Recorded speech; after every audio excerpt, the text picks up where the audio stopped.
ಎಲ್ಲರಿಗೂ ಶ್ರೀಮಂತ ಟೈಮ್ಸ್ಗೆ ಸ್ವಾಗತ. ನಾನು ಅಮಿತ್ ದೇಸಾಯಿ. ಬನ್ನಿ ಇವತ್ತಿನ ಮೇಜರ್ ಈವೆಂಟ್ಸ್ಗಳು ಯಾವುದು ಹಾಗೆ ಮೇಜರ್ ಸ್ಟಾಕ್ ಮಾರ್ಕೆಟ್ ಸುದ್ದಿಗಳು ಯಾವುದು ಅಂತ ಚೆಕ್ ಮಾಡೋಣ. ಸೊ ಮೊದಲೇದಾಗಿ ನೋಡೋದಾದರೆ IDBI ಬ್ಯಾಂಕ್ನಲ್ಲಿದ್ದಂಥ 61% ಸ್ಟೇಕ್ಗಳನ್ನ ಸೆಲ್ ಮಾಡೋಕ್ಕೆ ನೋಡ್ತಾ ಇದ್ದಾರೆ. ಸೊ ಇದರಲ್ಲಿ ಮೇಯ್ನಾಗಿ ಭಾರತ ಸರ್ಕಾರ ಹಾಗೂ LICಯ ಮೇನ್ ಸ್ಟೇಕ್ಗಳಿತ್ತು. 61% ಸ್ಟೇಕ್ಗಳನ್ನು ಭಾರತ ಸರ್ಕಾರ ಮತ್ತು LICಯೇ ಹೊಂದಿತ್ತು. ಸೊ ಇದನ್ನು ಮಾರೋದಕ್ಕೆ ಯೋಚನೆ ಮಾಡ್ತಾ ಇದ್ದಾರೆ. 2025 ಒಳಗಡೆನೆ ಈ ಒಂದು ಸ್ಟೇಕ್ಗಳನ್ನ ಮಾರಾಟ ಮಾಡಬೇಕು ಅಂತ ಯೋಚನೆ ಮಾಡ್ತಾ ಇದ್ದಾರೆ. ಸೊ ಇದನ್ನು 2023ರಲ್ಲೇ ಈ ಒಂದು ಸೆಲ್ ಮಾಡೋಕ್ಕೆ ಒಂದು ಆಸಕ್ತಿಯನ್ನು ತೋರಿಸಿದ್ರು. ಸೊ ಇವಾಗ ಅದರ ಒಂದು ಪರಿಶೀಲನೆ ನಡೀತಾ ಇದೆ ಅಂತ ಡಿಪಾರ್ಟ್ಮೆಂಟ್ ಆಫ್ ಫೈನಾನ್ಷಿಯಲ್ ಸರ್ವಿಸಸ್ನ ಸೆಕ್ರೆಟರಿ ಅವರು ಆದಂಥ ನಾಗರಾಜ್ ಅವರು ಈ ವಿಷಯವನ್ನು ತಿಳಿಸಿದ್ದಾರೆ.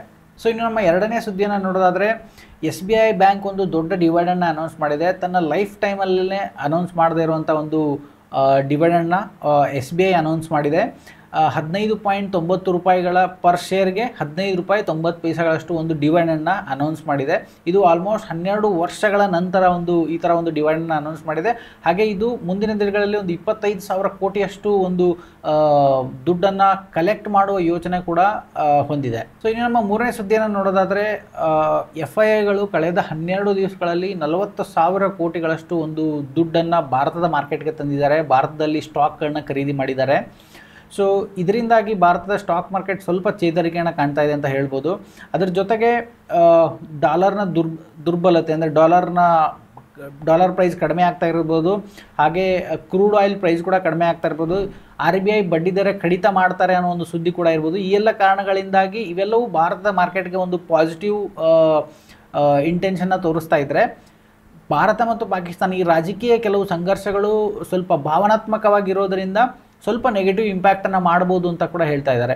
ಸೊ ಹಾಗಾಗಿ FII ಬರ್ತಾ ಇರೋದು ಒಂದು ಪ್ಲಸ್ ಪಾಯಿಂಟ್ ಅಂತ ಹೇಳ್ಬೋದು. ಹಾಗೆ ಭಾರತ ಮತ್ತು ಪಾಕಿಸ್ತಾನದ ಯುದ್ಧ ಆಗತ್ತೆ ಅನ್ನೋ ಒಂದು ಏನು ಸನ್ನಿವೇಶ ಇದೆ, ಇದೊಂದು ನೆಗೆಟಿವ್ ಪಾಯಿಂಟ್ ಆಗಿ ನಮ್ಮ ಇಂಡಿಯನ್ ಮಾರ್ಕೆಟ್ಗೆ ತಾಗ್ಬೋದು ಅಂತ ಹೇಳ್ತಾ ಇದ್ದಾರೆ. ಸೊ ಇನ್ನು ನಮ್ಮ ಕೊನೆಯ ಸುದ್ದಿಯನ್ನು ನೋಡೋದಾದರೆ ಭಾರತದ ನೆಟ್ ಡೈರೆಕ್ಟ್ ಟ್ಯಾಕ್ಸ್ ಕಲೆಕ್ಷನ್ ಈ ವರ್ಷ ಜಾಸ್ತಿ ಆಗಿದೆ ಅಂತ ಹೇಳ್ತಾ ಇದ್ದಾರೆ.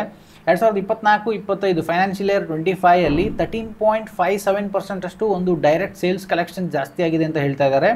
ಸೊ ಇದಕ್ಕೆ ಮೇನ್ ಕಾರಣ ಬಂದು ಕಾರ್ಪೊರೇಟ್ ಮತ್ತು ನಾನ್ ಕಾರ್ಪೊರೇಟ್ಗಳಿಂದ ಕಲೆಕ್ಟ್ ಮಾಡಿರೋ ಟ್ಯಾಕ್ಸ್ಗಳಾಗಿರ್ಬೋದು. ಇದ್ರ ಜೊತೆಗೆ ಸೆಕ್ಯೂರಿಟಿ ಟ್ರಾನ್ಸಾಕ್ಷನ್ ಟ್ಯಾಕ್ಸ್ ಕೂಡ ಒಂದು ಜಾಸ್ತಿ ಆಗಿದೆ. ಸೊ ಹೀಗಾಗಿ ನೆಟ್ ಡೈರೆಕ್ಟ್ ಟ್ಯಾಕ್ಸಲ್ಲಿ ಜಾಸ್ತಿ ಆಗಿದೆ.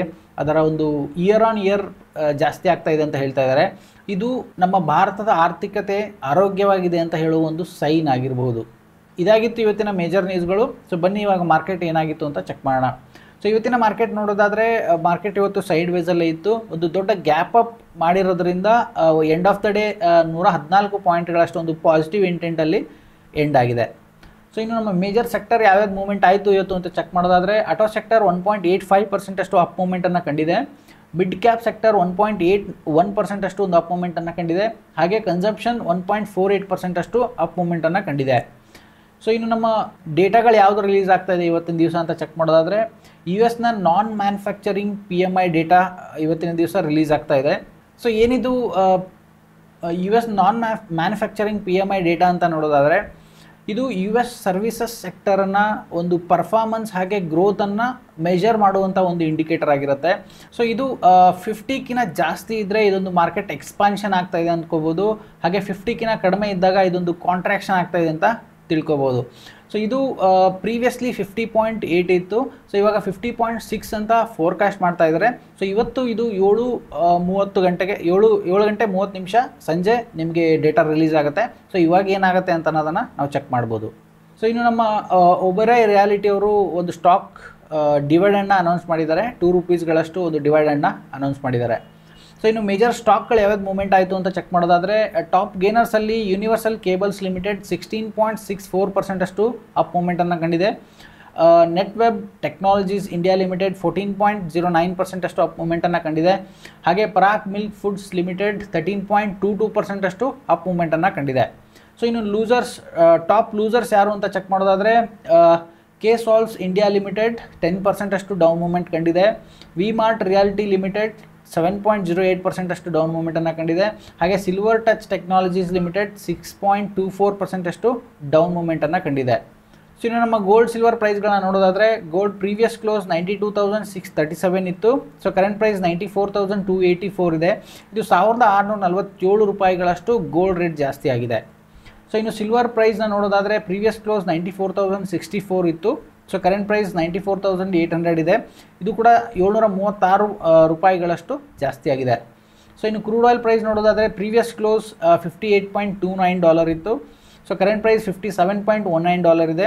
ಇದು ಕೂಡ $1.10 ಅಷ್ಟು ಕಡಿಮೆ ಆಗಿದೆ. ಸೊ ಇನ್ನು USD/INR ನೋಡೋದಾದರೆ ಪ್ರೀವಿಯಸ್ ಕ್ಲೋಸ್ 84.4790 ಇತ್ತು. ಕರೆಂಟ್ ಪ್ರೈಸ್ 84.3400 ಇದೆ. ಸೊ ಇದು 0.1390 ಅಷ್ಟು ಕಡಿಮೆ ಆಗಿದೆ. ಇದಾಗಿತ್ತು ನಮ್ಮ ಮೇಜರ್ ಸ್ಟಾಕ್ ಮಾರ್ಕೆಟ್ ಈವೆಂಟ್ಸ್ಗಳು ಹಾಗೆ ಮೇಜರ್ ಸುದ್ದಿಗಳು. ಮತ್ತಷ್ಟು ಈವೆಂಟ್ಸ್ ಹಾಗೆ ಸುದ್ದಿಗಳೊಂದಿಗೆ ನಾಳೆ ಬರ್ತೀನಿ. ನಾನು Amit Desai. Thank you so much.